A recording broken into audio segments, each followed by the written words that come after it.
Well, before we do our Wednesday walkabout, I want to give you guys a heads up about the next project we might all want to do together. I call it the Bucket Brigade project.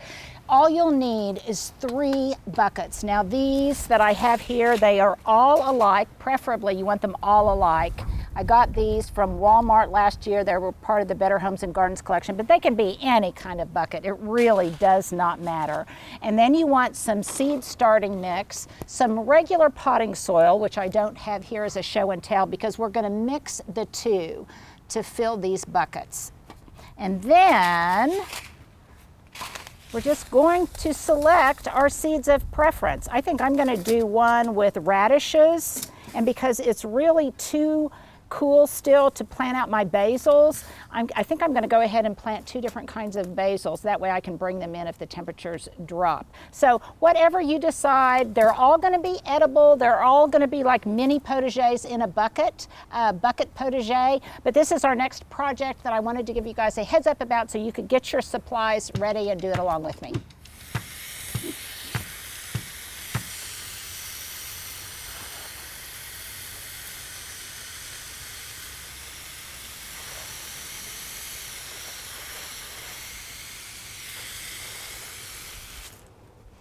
Well, welcome everybody to today's Wednesday walkabout, especially if you're new to the channel. We've recently gotten a bunch of new subscribers, so if you're not familiar with this practice, what I do is every Wednesday I concentrate on a different area of my garden. And by the way, my garden is not large. It's only 0.21 acres, but I have a number of different garden rooms, and I concentrate on each different area on Wednesdays to do a walkabout and give you an idea of how it's evolved over time, what's coming up, what's dying, what I'm excited about, what I'm disappointed in, and I'm going to do that today. Now, you'll notice that there's a lot more brown than there normally is this time of year, isn't there, Stuart?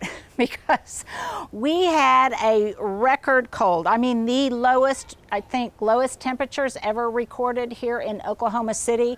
It was at the end of February, first part of March. Case in point, this jasmine, you can see it because it's now brown.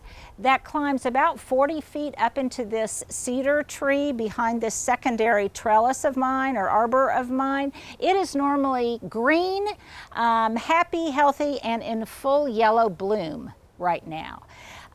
Except for this year. This is the first year since it's been here in over 25 years that it has not bloomed and remained evergreen.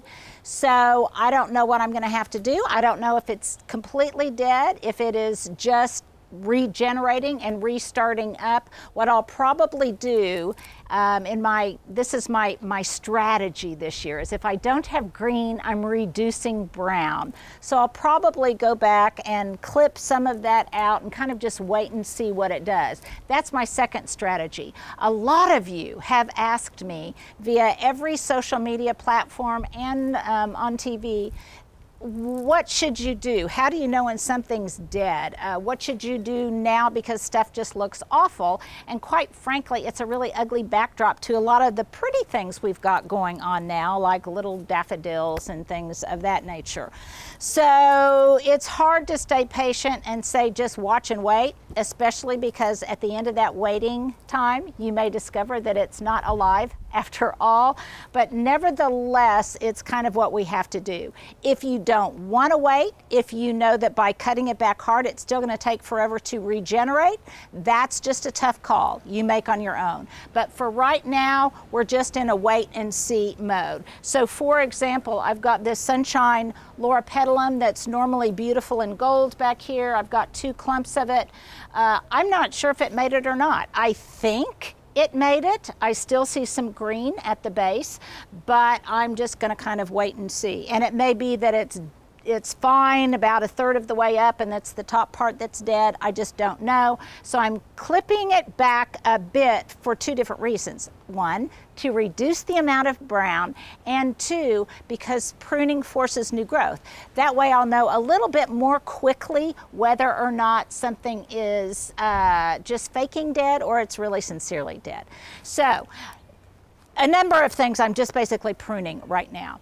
And a lot of you have asked, how do I prune these Arborvitaes? I believe these are just evergreen Arborvitaes. They're just a common Arborvitae, and really probably just find out what works in your area if you want to get the look. So I've already trimmed that one. You can see that it's being helped, supported a little bit, but mostly framed out by these, I think these are Titan totem poles. I get these from Gardener Supply. And of course, for you newbies, I always put links, or I try to remember to put links below to anything that I talk about. Sometimes even my outfits. I know somebody's going to ask me where I get these overalls. Off of Amazon. I'll try to remember to put a link below. Stuart, would you remind me? So let me show you how I've pruned this Arborvitae. I'm just kind of using these poles as a guide, but even if they weren't there, I just know that I kind of want this tight pyramidal shape that is tall and narrow. And what that does is it gives me vertical accent, and lots and a vertical accent, but as importantly, keeping it narrow still gives me lots of space around it to grow the cut flowers and things that I like to cultivate in this bed.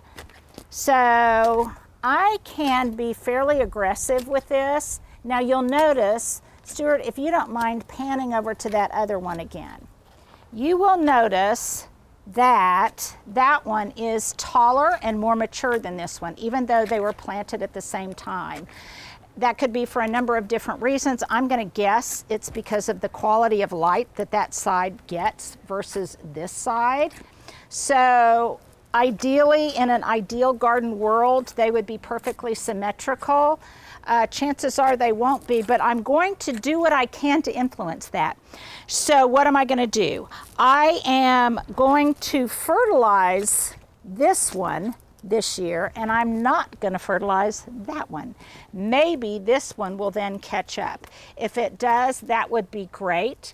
If it doesn't, well, then it just doesn't, and I have two vertical accents of kind of different sizes. So we had a pretty wet winter.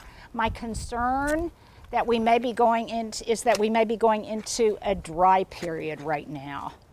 So I'm going to prune these now. I might sometimes wait a little bit longer, but quite frankly, spring is arriving simultaneously both early and late. And it's arriving late because a lot of this stuff is going to have to start all over again. It's arriving early because as we speak, how hot out do you think it is, Stuart? I bet it's in the upper 70s, definitely, probably in the low 80s.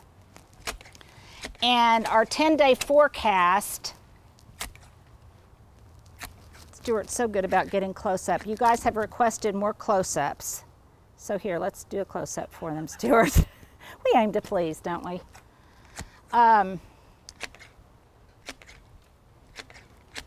But a lot of this stuff, as I said, is going to have to regenerate.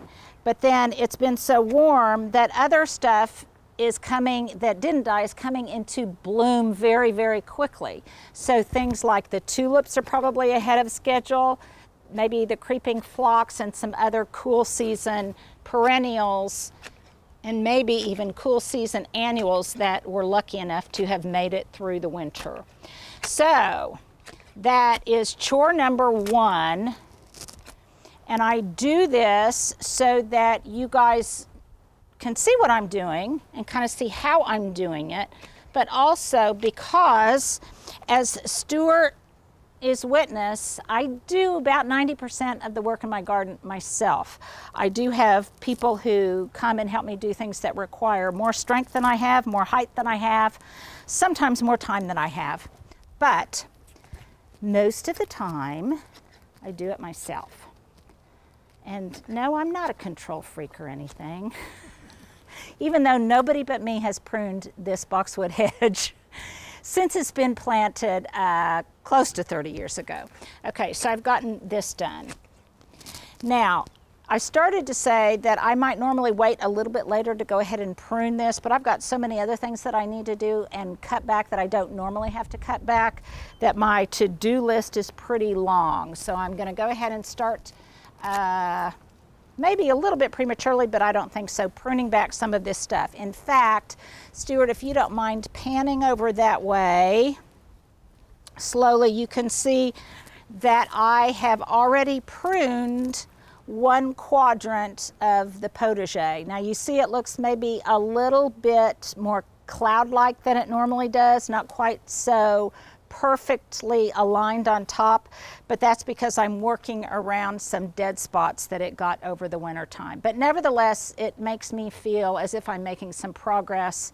It still looks pretty. And then I've got all of this that I need to do, and I am reducing its size. This is Wintergreen Boxwood, by the way. It is as tough as nails. It performs beautifully. It grows a little bit faster than I would like, but in times like this, that's a pretty good thing, because when it has gone through a really hard period, it can rejuvenate and replenish its foliage pretty quickly. Okay, so I've gotten that done. Now, I have right here these dead mounds. These are a southern living plant, one of my favorite southern living plants. This is Chef's Choice Rosemary, and I'm just amazed that it even has a possibility of still being alive since we got down to -13, but there is still some green on it, and I am hoping, this is its 4th year here. I have 3 large clumps of it. I am hoping that it's still going to be alive and viable. So one thing I'm going to do here is I'm just going to give it a chop to, again, reduce brown, and also to hopefully encourage new growth coming out, so I know whether or not it's going to make it. And I started to say earlier that even though I may be doing this stuff a little bit, I'm jumping the gun just a little bit, I think I'm okay, because as always, I always wake up first thing in the morning and I check the 10-day forecast. And the 10-day forecast looks like it is going to be probably unseasonably warm for the next 10 days. So I think I'm okay. Now that said, I do garden in the land of Job here in Oklahoma, and who knows what may happen in April. Our last average frost date here in Oklahoma City is April 15th. So that's what I'm doing to this, and I will do the rest a little bit later. Now, these are, you guys know my favorite pruners are Barnell pruners. They've got a long, very tapered end.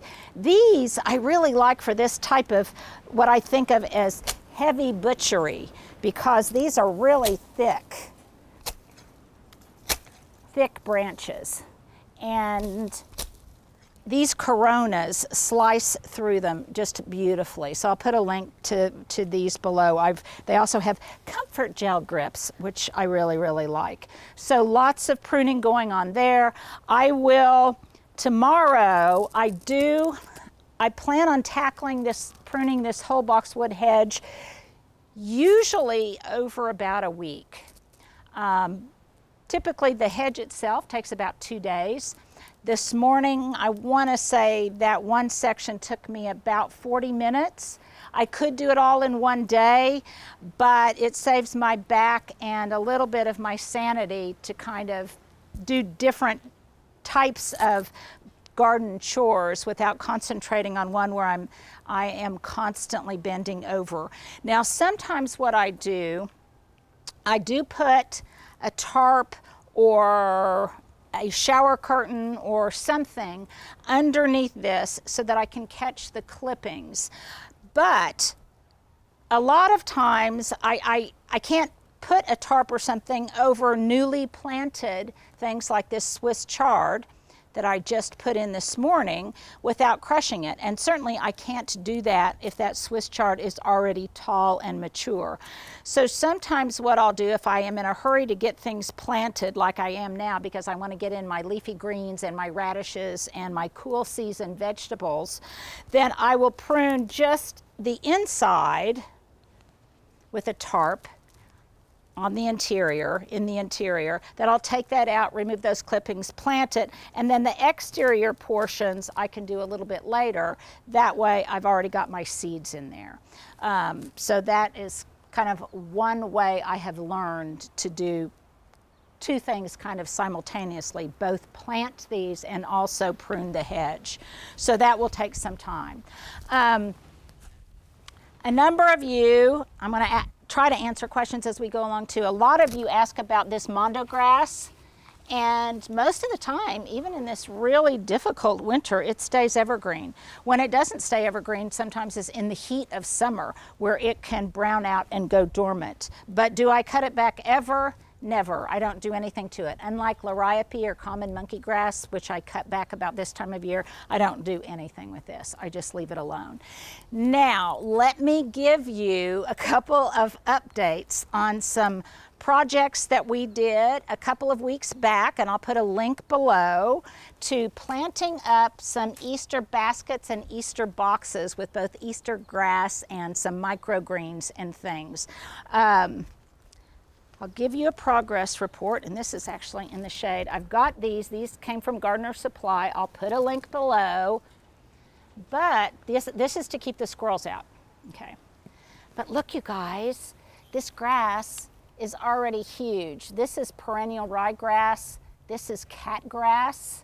This will be, it's already full now, but by Easter on April 4th, today is the day before St. Patrick's Day, and is already lush. And then you can see here that the dill has germinated, these microgreens have, this basil have, the cilantro is a little bit of the outlier, it's a little bit of a slow poke, but it's coming up. And I just keep these damp, not waterlogged, but I do keep them consistently damp. So that is a progress report on that. And then over here, and I'm going to do a shout out of my 5 favorite hacks that you guys provided with me, and hopefully I documented who provided me what tips so I can give you guys credit.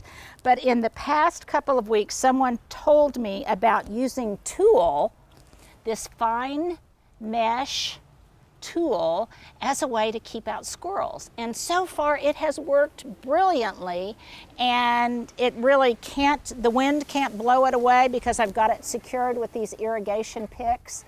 It is just a brilliant, inexpensive solution. I can water right through it, and I can also see through it to see what has germinated and what I'm waiting on. Now in this is a half wine barrel. You can get this at Lowe's. I think I saw them there. I got this a couple of years ago, but I think they still have them. If available, I'll put a link below. But in here, I already had some mint, which I like to keep contained, and some chives, which I also wanted to keep contained. But then I wanted some kind of fun edible color. In general, as a thematic for this gardening season, I'm trying to grow more edibles as ornamentals. So in this one area, I planted calendula, which is also called pot marigold, which is a cool season annual. I planted some nasturtiums that I showed you I started a couple of weeks ago. I've got some of those in there. And then I also planted some more dill seed. So when that all comes up and blooms, it's going to be this wonderful kind of orangey yellow montage. I think it was I'll have to look. I think it was the Pacific mix on nasturtiums that I used there, so there's some yellow in there in addition to the reds and oranges. But this should germinate with this heat very, very quickly. Once things don't need to be protected anymore, I'll take this off and hopefully it will grow and give some height and a jolt of color. And in this basket, or this bucket right here, and I did a video a while back on why I like to save all of these black plastic pots. In this one, I planted nothing but nasturtiums, and what else did I plant in here? And some dill. This is nothing but dill and nasturtiums. So when this comes up, it will be fun to eat the nasturtium blossoms, make a really, really beautiful salad. And then I love when dill goes to seed and puts out flower heads, because the flower heads are really, really spectacular. So moving down this border a little bit, there's obviously still a lot to do, and I will. Normally there is more mulch on top of the soil than there is now, and that's because we had to use lots of heavy-duty blowers and things to clean up after the ice storm, which tended to just kind of remove a lot of what was on the surface, including some of my good mulch. But here are some things that are coming up regardless and seem to be really, really tough. I've got some of my rosemary topiaries out in here. Stuart, can you show down there by my foot? Those are all bread seed poppies. They will get huge, and they're in different colors, and they are scattered throughout this garden bed. They'll be beautiful, both the seed heads they produce and the flowers, and they will bloom probably in tandem, hopefully, with the alliums. And the alliums are these right here. Now the alliums this year, anecdotally, that I planted in pots and left outside, those turned to mush. But the alliums that were planted in the ground did fine. These have come back. I think this is their third year. And these are both Ambassador Gladiator and, Allium Ambassador and Allium Gladiator, I believe. And those both came from color blends. And if you want to order them, I'll put a link below. You can go ahead and reserve them for this fall, but they won't ship you or bill you until then. They are a wholesale company, but even though they're a wholesale company, you guys, the public, can buy from them. They are wonderful. It's also the source for all of my tulips. Here is a couple of squirrel repellent ideas. So this is the tool that I was talking about. It comes like this. I did get this off of Amazon, though you could certainly get it at your local fabric store. I got this off of Amazon. And then I'm going to try this also. I got this last year. I used it, but not aggressively. And then I was not responsible about kind of observing to see how efficacious it was.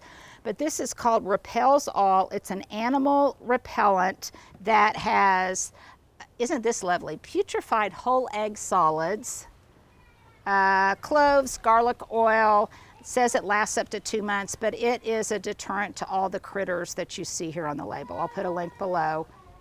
And these are 4 pots that I really just don't want to cover with anything for one reason or another, and I've kind of sprinkled it around. I'll also sprinkle it in some of my garden beds. It is organic. I'll sprinkle it in some of my garden beds after I get my seed planted, because nothing is more vexing than when your seeds start to germinate and then a squirrel comes through and digs up every germinated little seedling.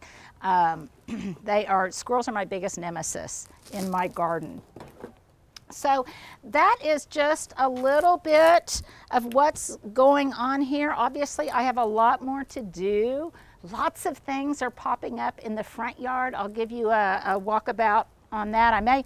We may even have to start doing, since things are coming out so quickly, we may need to do 2 separate walkabouts. Is that the plural? Walks about or walkabouts a week, so that you can see just how rapidly things are changing. If you guys like this kind of content, make sure to comment below. And when you comment, if you would, particularly if you're giving us all a really good idea, please let us know where you live. Some of the best tips I've gotten have been from Australian gardeners, because they grow in a climate and garden in a climate that's kind of probably similar to Oklahoma.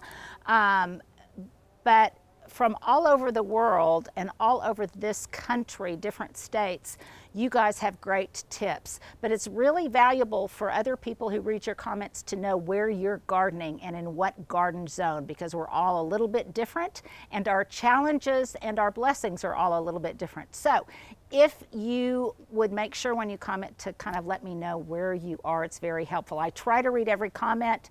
I read as many as I can. But feel free to comment on other people's comments if you have an answer to a problem that someone is having or a question that they've got. That really helps me out and it helps build a little bit of a community. So if you haven't subscribed, please subscribe. If you haven't joined, pretty soon we're going to be offering memberships to the Linda Vater channel. You'll want to join that. But for right now, in closing, Stuart, if you would just do a very slow pan around to the back, because this is the next biggest exciting thing that's going to happen, and that is the Chinese snowball viburnum that's going to come into bloom. You guys have a great rest of the week, and I'll see you this weekend.